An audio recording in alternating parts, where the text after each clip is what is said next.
இதெல்லாம் எடுத்து வச்சு பெருக்கிறதுக்குள்ளே போதும் போதும்னு ஆகிடுங்க.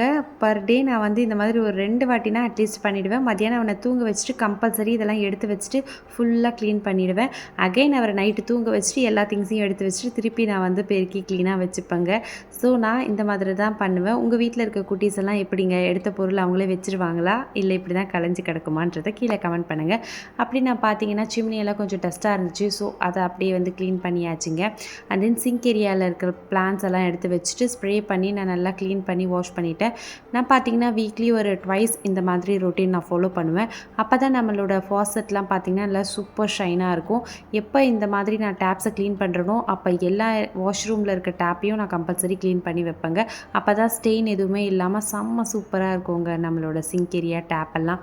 அப்படியே கையோடு பார்த்திங்கன்னா நம்ம வந்து ஃப்ரிட்ஜ் டோரையும் க்ளீன் பண்ணிடலாம் அப்படின்னு சொல்லிட்டு அந்த ஒர்க்கும் முடிச்சிட்டேங்க. இன்றைக்கி எனக்கு டே இப்படி தான் போச்சு. தேங்க்ஸ் ஃபார் வாட்சிங்.